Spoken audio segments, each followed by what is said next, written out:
What's up guys, Seagull here from ProNDC. Welcome to another ESO build video. In today's video I want to focus on the Stamina Sorcerer PVE Build update for the Wolfhunter DLC. So if you want to know what changed since the last patch, stay tuned.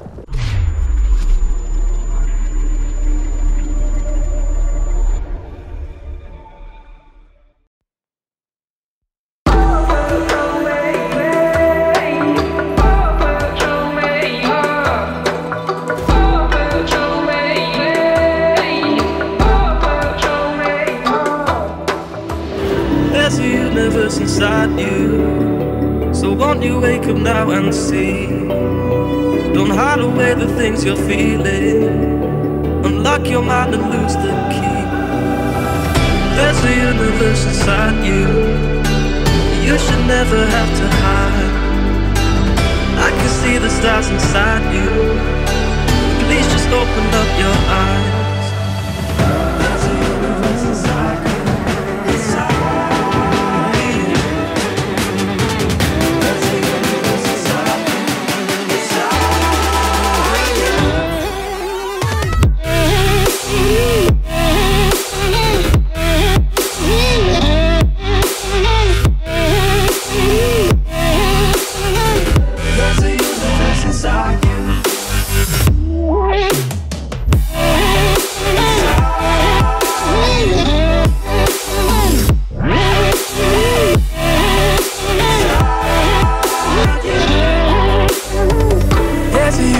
Inside you, so much more than people know.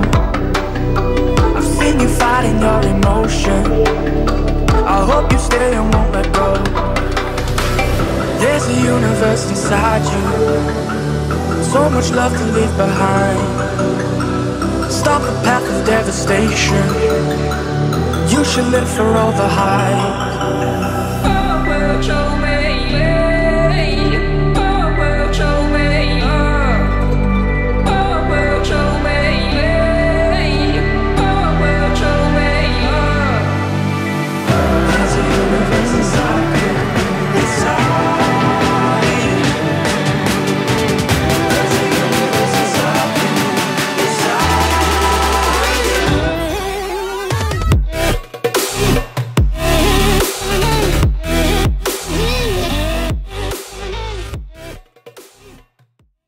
So that was the DPS test on the 6-build skeleton, of course with major fracture and with minor brutality provided, and then of course orbs. So we have the buffs and debuffs that we have in the trial anyway. We're gonna start with the stats first. Of course I am a red guard here. Red guard is the best race for me because it provides the best sustain combined with the most DPS. Other races that are fine are of course Khajiit if you can sustain it, and then also Orc. Imperial would also work, and then of course Nord, but Orc and Redguard and of Khajiit are the three picks that the three races that I can actually recommend. We have all 64 points into stamina. We were 7 medium. We have a little bit less HP compared to the last patch because there was a bug with the food. We use max health, max stamina food, and the issue last patch was that your food actually scaled up if you had weapons of a better quality than your food. So the max stat food is blue quality, and we have of course have legendary weapons, so we actually got about 400 more stamina and health.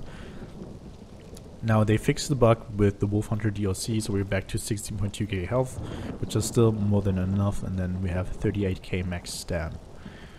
As I said, max health, max stamina food. We have the Lovermonder stone. All 7 pieces are divines on our armor, so we get 4196 penetration, which is really important. We need the penetration because of the changes they made to Sonarflame and Night Mother's Gaze in the Somerset patch. But yeah, that's pretty much it. That's the stat overview. Let's get to gear. So gear wise, nothing really changed. We still use 5 pieces of Perfect Reliquant and then 5 pieces of the Automaton set. Then we combine that of course with Selene and a Maelstrom bow, and that's pretty much it. So this is the setup that I use, and it provided the most DPS. for me personally. In trial situations, like I've played the Stem Sorc in trials and I got a ton of DPS out of this set combination. It was a little bit better compared to the Berserking Warrior. I also tried that.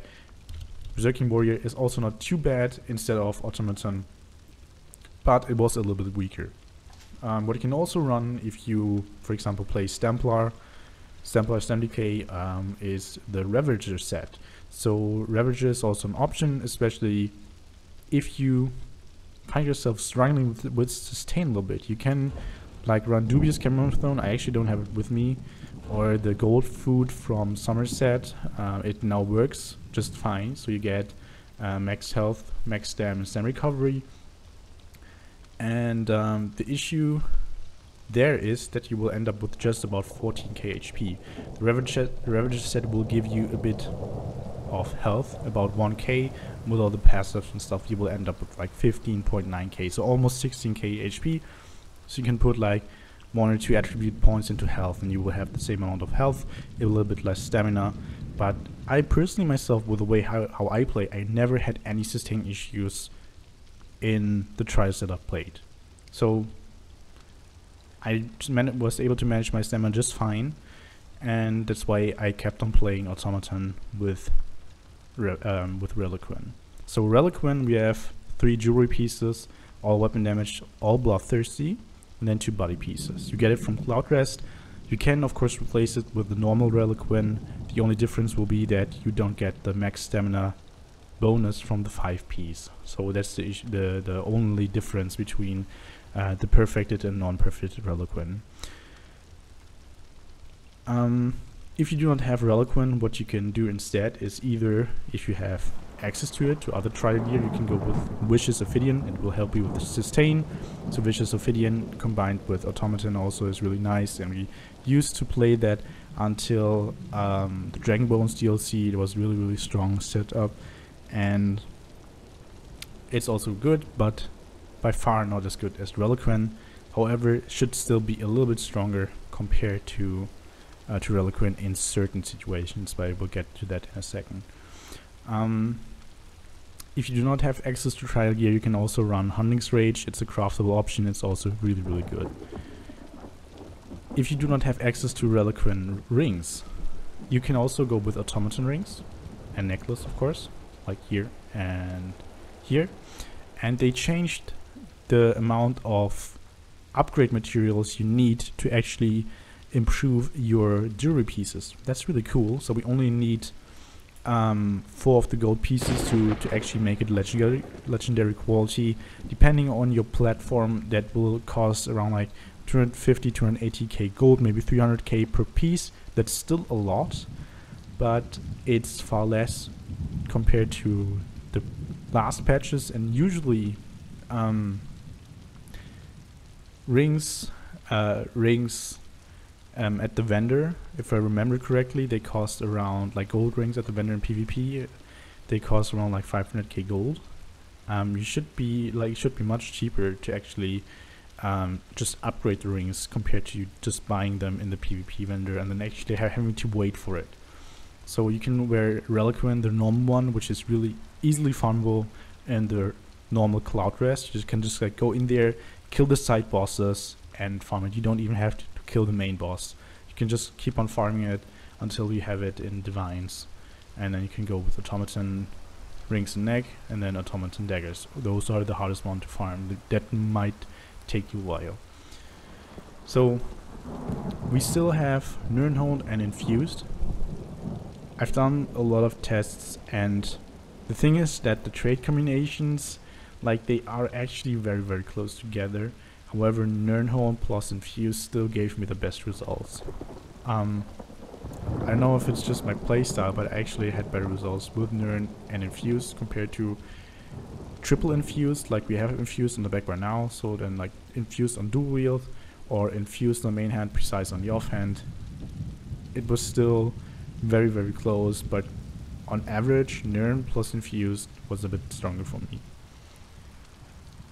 Nirn on the main hand will give you a bit more weapon damage, increasing your AoE damage. However, your damage glyph on the main hand will be a little bit weaker, about like 800 DPS So the reason for that is that they fixed the bug of infused on dual wield. So dual wield on dual wield infused had this bug that it reduced the cooldown of the other hand too, by 50% of course. So that's quite a lot, and increased the DPS of the glyph. Not by it didn't double the DPS because we spent some time on the back bar of course, but it almost doubled it, and that's actually quite a bit of damage that we ended up losing. However, we now have a disease damage glyph on the main hand and a berserker glyph on the off hand. We kept that because the poison damage glyph is now on the Maelstrom bar. The endless hail of the Maelstrom bow will now activate the poison glyph even after the bar swap. They changed the mechanics of glyphs, so they work a bit differently now. So as long as we keep hail up, the poison damage glyph will activate. It's that simple, and it's really easy to just keep it up 100% of the time, or almost 100% of the time. And because of that, we do not have to run any poison on the back bar, which will save us money. That's pretty cool. And also, especially in trial situations, we do not have to figure out who gets to run the CP 150 double damage poisons or double dot poisons again. Because the issue was, or the issue still is, that if you use these poisons, they don't stack. So if two people use those poisons, they will just like overwrite each other, and you will end up with about like, I don't know, 200-300 DPS from the poisons, because they keep on overwriting each other, and they have a cooldown, so they cannot just like reapply every time, and that's kind of an issue. So people like with multiple stam, you had to run different poisons, otherwise you ended up losing DPS. Now we don't have that issue anymore, and yeah, the only thing you need to have is a different Maelstrom bow if you have undead or Daedric bosses. So if you have, for example, Rakat, Rakotu, the Lightning Storm Atro, Foundation Storm Atro, you need a different Maelstrom bow with a prismatic enchantment. You just need to have it. Then of course, DPS wise, a poison glyph on the main hand would be the best choice compared to the disease damage glyph, but it's not like a huge difference. So if you only have like 2 weapons on the front bar, you're still fine if you only have the disease damage glyph. But ideally you'd have a poison damage glyph on a 3rd dagger, so you can swap it out for Daedric bosses. Monster set wise, we use Selene because it just synergizes so well with Reliquant, because the harmful winds are melee damage and they can proc Selene. In other situations, you might want to run Vildreth instead, because it will give you more DPS on bosses that have huge hitboxes, because more than just one disease spore can actually hit. And in other situations, especially in trash, you might want to run Stormfist instead. It will give you a bit of recovery and more AoE DPS compared to Selene's, and that's also really nice. Yeah, that's actually pretty much it for the gear. So as I said, nothing really changed except for the glyphs. It's still the same, and there are of course other combinations of gear, of sets that you can run. If you want to know if it's actually viable, just ask me in the comment section, and I will have a look at your setup and tell you if it's fine to run it, or what you can change, or what you should change to get a bit more out of it. One last thing, if you have certain boss fights where you have multiple targets, Reliquant might not be the best option. Maybe like on Twins and Vmol, 4th boss in Vhof, or 3rd boss in Vhof, because you only have a short burst phase. You might wanna run other sets. Like I said, Automaton with Vicious Ophidian works really fine, but you want to have the VO daggers on the front bar actually, not the Automaton daggers. And then also what's really cool is Twice-Fanged Serpent. So Twice-Fanged Serpent, you can run that instead if you do not have access to Reliquant. You can get it in Sanctum Ophidia, but you'd have to change the Mundus Stone to the Warrior if you have the same amount of penetration. If you need more penetration, Twice-Fanged is still fine, even combined with the Lover. But yeah, that's just pretty much it. And that's it for gear here. So let's hop on to skills. So we're on the dual wield bar right now. As a spammer, we still use Crushing Weapon. The reason for that is it provides a bit more single target DPS. Not by far, but it's still a tiny bit. And the reason for that is also the spell orb passive. So like the tooltip is a little bit higher. Spell orb will deal another like 300 to 500 DPS, and it will make crushing weapon a bit stronger. However, if you need a bit more AoE damage, you can of course replace it with shrouded daggers or flying dagger. For that matter, it's completely up to you. So you can just like run this instead. This will give you more AoE damage. Usually the Stem Sword will be the class with the most AoE DPS anyway. More than the Magickas, more than all the other Staminas. It's just because of Hurricane, it's just too strong. I personally like Crushing Weapon the most. It's a little bit, it costs a little bit less, and I really do not need the AoE DPS here. Then we have Rending Slashes. Rending Slashes, single target dot, bleed damage, pretty self-explanatory. Bleed damage also ignores resistances, which is also pretty nice. Then we have Hurricane. So the thing with Hurricane is that you, to maximize DPS, you want to play a flexible rotation and actually like let it run out and then recast it. The way I showed you the rotation last patch, I recasted it basically at 13-14 seconds most of the time. So you do not really maximize it or like min-max it at that point, but it made the rotation much easier. I will get to that when I talk about the skill rotation too.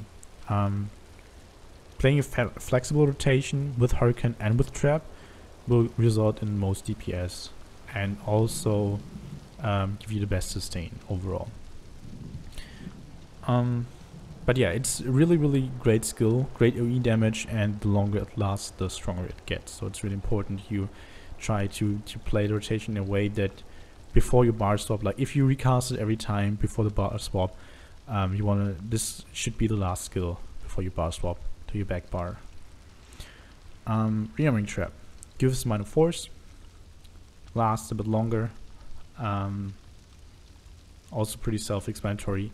If you are on PC, you can track the minor force debuff, or no buff in the, for that matter, the minor force buff, and you can just also reapply it whenever it runs out. This will also result in a bit more DPS because you can use more crushing weapons.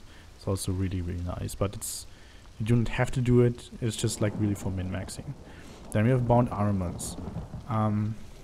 Compared to the German tooltip, this is actually correct now. So we get 11% more light attack damage and 8% more stamina. In German, it still says that it's 11% more heavy attack damage, but don't be fooled, it's 11% more light attack damage, which is really important here on the Stem Sword, because we actually lose quite a lot, use quite a lot of light attacks. Then we have Flawless Dawnbreaker. It increases the weapon damage passively by 5%, and then we have fighter skills from Slayer an additional 3% for the Flawless Dawnbreaker and an additional 3% from the Rearming Trap. For the backbar ultimate, we currently have Ballista. So there are certain fights. I actually have to admit I forgot the last patch. I forgot last patch to cover the Atronach. I talked about it in my build for the Dragonbones DLC.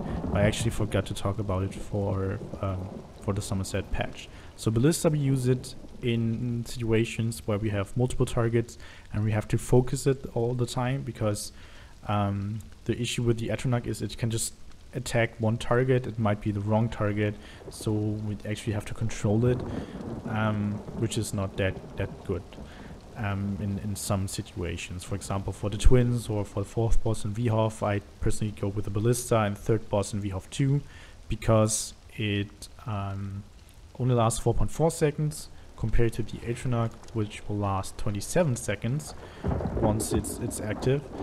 And especially in the third boss in VHOF, we want to have as much burst as possible. And the boss will not only be attackable for, I think, like 12 seconds or so, and 12 seconds or 15 seconds, which is just half the duration of the Storm Arrow. The good thing about the Storm Arrow, in all other fights, it can buff the ally. It will give him or her major berserk, 25% more damage for 8 seconds, so that's really strong. It is a little bit more expensive compared to the Ballista, and it's also a little bit less DPS, like about like a few hundred DPS to 1k DPS, depending on the length of the fight.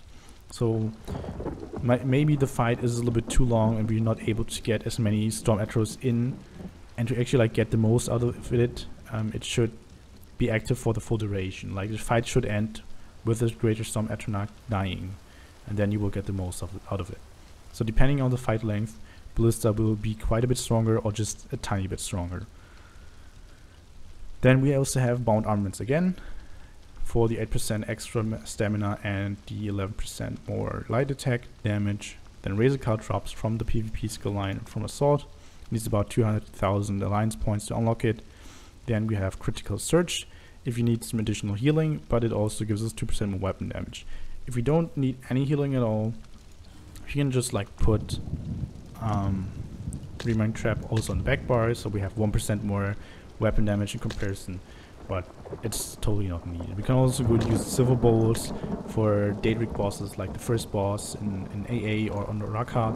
One could also go with Crushing Weapon if you need to stay ranged for a while and increase the light attack DPS by a bit. It's totally up to you. I just personally like the extra healing, or the ability to be able to heal myself in some situations a bit better. Then we have Poison Injection. Poison Injection, single target dot, really strong. And then we have the Endless Hail, also really good AoE also ability, and the strongest stamina ability we have in the game, single target and AoE DPS wise. That's pretty much it for skills. Let's get into champion points. So for the green and for the red tree, this is very situational. I will just show you the red CP. If you want to have a look at them, just hit the pause button. This is currently for Ethereum Archive. For the green tree, usually in the middle here, for the lover, I keep them the way they are, and I just adjust the points in the tower and the shadow depending on the trial. So if I need to break free more often, I put more points here into Warlord, and maybe take some points out from Sprinter if I don't have to sprint a lot.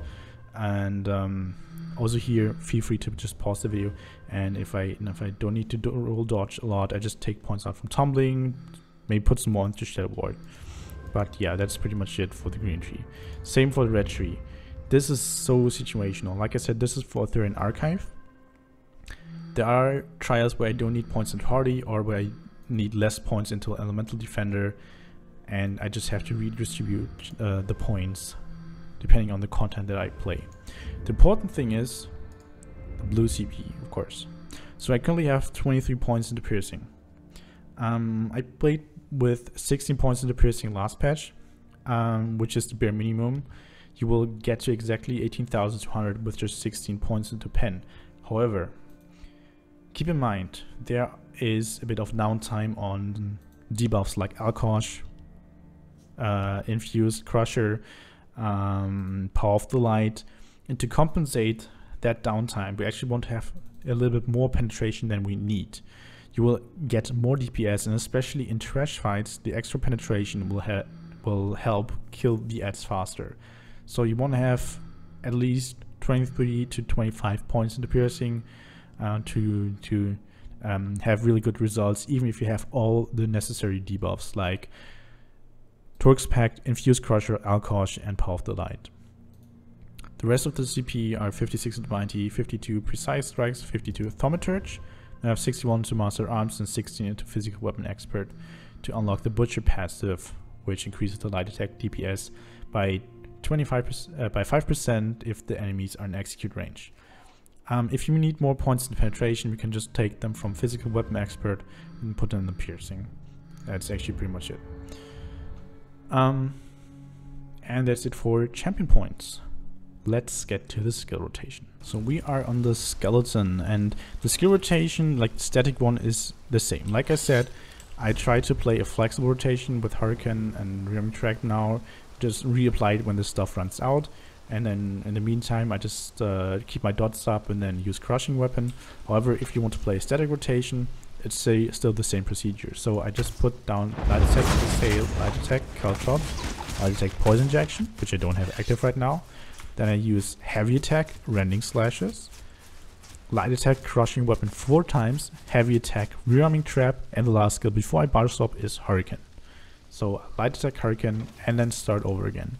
So I use, when my dots are up, I use my crushing weapon 4 times, unless I use my ultimate, because I have one more ability on the back bar. So I end up using only 3 crushing weapons. That's really important. So it basically looks like this. I just put down my trap, light attack hail, light attack cloud, light attack poison injection, 2 bar swap, heavy attack running slashes, then light attack crushing weapon 4 times, 2, 3, 4, heavy attack trap, light attack hurricane.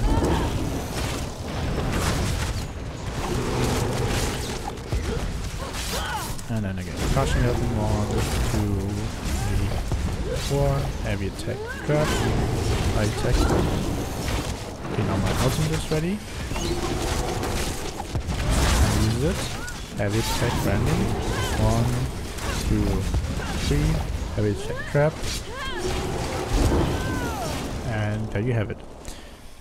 That's it. That's rotation. It's really simple. You only need to be able to count to 3 or count to 4. Like I said, 4 crushing weapons if you do not use an ultimate, 3 if you use the ultimate on the back bar. It doesn't matter if it's the ballista or if it's the Atronach, just make sure you can count, and the 2 heavy attacks are more than enough to be able to sustain. If you see that you don't have any issues with your stamina management at all, you can just use more crushing weapons, but you'd need to possibly need to be able to track your hail, or at least the poison injection. Make sure that you recast the stuff before it runs out. And that's pretty much it, guys. So if you have any further questions, feel free to ask them in the comment section. And if you do not want to miss any more ESO content, hit the sub button. Also make sure to hit the like button. I'd really appreciate it, and I hope you tune in next time too. Hope to see you then. Until then, bye bye.